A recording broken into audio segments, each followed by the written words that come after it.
Assalamualaikum warahmatullahi taala wabarakatuh dan salam sejahtera. Bersua kita kembali dalam sesi PDPR dan untuk minggu ini kita bersama dalam PDPR 5.0 bagi mata pelajaran pendidikan kesihatan untuk tahun 5. Seperti biasa anda bersama dengan saya Cikgu Fizu.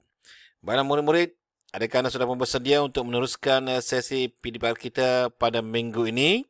Kalau sudah bersedia, jom bersama dengan cikgu kita teruskan sesi PDPR Pendidikan Kesihatan untuk tahun 5. Pada hari ini kita akan belajar unit 13 iaitu elakkan kemalangan. Tajuknya pertolongan cemas, manakala topiknya pula adalah akibat kecuaian.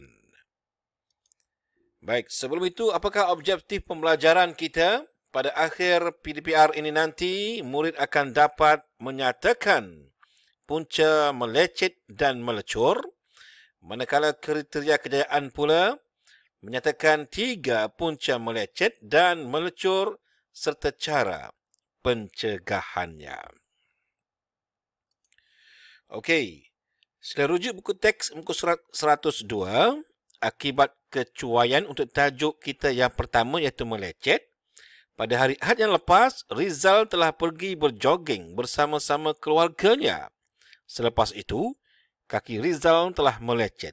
Apakah punca kaki Rizal melecet? Jom murid-murid, kita sama-sama mencari apakah punca yang menyebabkan kaki Rizal melecet dan apakah yang berlaku untuk kecuaian yang telah dilakukan oleh Rizal ini. Ini dia, melecet. Baiklah, melecet terjadi disebabkan oleh geseran pada kulit. Pembentukan gelembung kecil yang berisi cecair di permukaan kulit akan terhasil akibat kekerapan geseran yang berlaku misalnya di antara pemakaian sukan seperti stokin atau kasut dengan lapisan epidermis kulit. Sekiranya geseran terus berlaku, ianya mengakibatkan gelembung itu pecah dan menghasilkan luka. Apakah punca melecet? Okey. Kalau tadi murid-murid dapat melihat bagaimana Rizal dibantu oleh guru, kita dapat saksikan kaki Rizal telah melecet dan inilah punca mengapa melecet itu berlaku. Yang pertama, punca yang pertama, geseran antara pakaian dengan kulit. Contohnya, kasut dan pinggan kain atau seluar yang ketat. Kalau anda memakai kasut yang ketat, okey, atau seluar anda ketat, ia boleh mengakibatkan geseran berlaku dengan kulit anda. Contoh, boleh tengok pada gambar di sini. Ini berlaku melecet akibat disebabkan oleh memakai kasut yang ketat. Yang kedua, geseran antara peralatan dengan kulit. Contohnya penggunaan cangkul. Baik, kita menggunakan cangkul dalam tempoh yang lama atau kita mencangkul sesuatu benda yang keras. Ia akan menyebabkan tangan kita akan melecet. Akan terluka. Yang ketiga, geseran antara kulit dengan kulit, contohnya pada bahagian paha. Sering berlaku di kalangan murid-murid yang obesiti. Berlaku obesiti, berat badan berlebihan, atau mungkin juga anda adalah atlet sukan. Geseran antara kulit yang berlaku di antara celah-celah paha ini biasa berlaku. Terutama sekali untuk atlet sukan. Bila berpeluh, kulit antara dua belah paha ini akan bergeser dan akan menyebabkan melecet akan berlaku. Okey. Bagaimana cara untuk mencegah berlakunya melecet? Pencegahan melecet. Yang pertama, pakai kasut mengikut saiz yang sesuai. Kasut mengikut saiz yang sesuai. Yang kedua, pastikan kasut sentiasa kering sebelum dipakai. Pastikan kasut sentiasa kering sebelum dipakai. Yang ketiga, pakai stokin. Jangan pakai stokin yang terlalu nipis. Jangan pakai stokin yang terlalu nipis. Kemudian yang keempat, pakai plaster di tempat yang tertentu. Okey, pakai plaster di tempat tertentu. Contoh di gambar, okey. Biasanya kalau kita pakai kasut atau kita terluka melecet di bahagian tumit, okey, kita letakkan plaster di bahagian tumit. Atau sebelum kita nak pakai kasut, kita letak terlebih dahulu plaster bagi mengelakkan berlakunya melecet, okey, pada bahagian tumit kita. Kemudian gunakan heel grip. Okey, heel grip ini boleh dibeli di farmasi. Heel grip ini digunakan di dalam kasut, okey, bahagian dalam kasut untuk menjadi pengalas untuk bahagian tumit kita. Ia akan menyelamatkan tumit kita daripada melecet. Okay. Diletakkan di bahagian tumit ini, dalam kasut ini. Kemudian yang keenam, petroleum gel. Okay. Juga boleh dibeli di farmasi. Ini dia petroleum gel. Pakailah petroleum gel sebelum anda memakai kasut. Sekurang-kurangnya ia boleh mencegah kaki anda daripada melecet.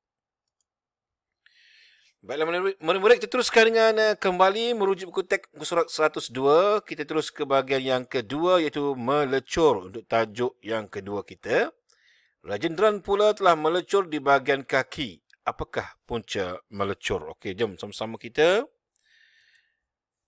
saksikan apa itu maksud melecur. Okey, lecur atau luka bakar merupakan sejenis kecederaan yang berlaku pada daging atau kulit disebabkan terkena pada haba elektrik, bahan kimia, cahaya, sinaran atau geseran.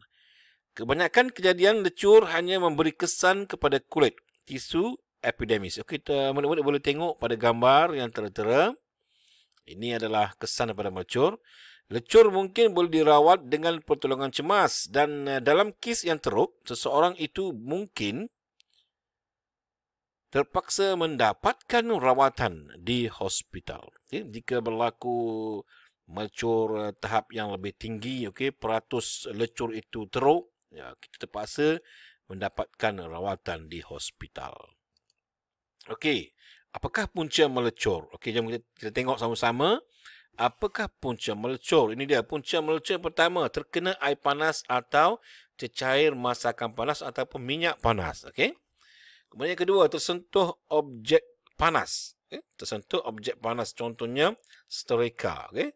Setrika yang dihidupkan elektriknya untuk anda menggosok pakaian. Objek ini adalah panas dan sekiranya tersentuh, ia boleh menyebabkan anda melecur. Kemudian yang ketiga, terkena percikan api. Okay?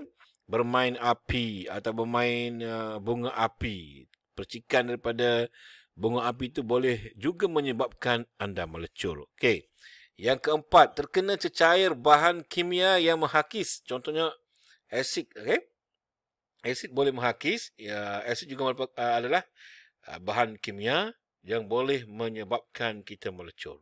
Yang kelima, terdedah terlalu lama pada sinaran matahari. Kalau kita terlalu lama terdedah dengan matahari, contohnya kalau anda berada di tengah padang dalam situasi yang sangat panas, di tengah padang sekolah, sangat panas, cuaca yang panas, anda berada di tengah padang, ia boleh menyebabkan anda melecur di bahagian-bahagian tertentu.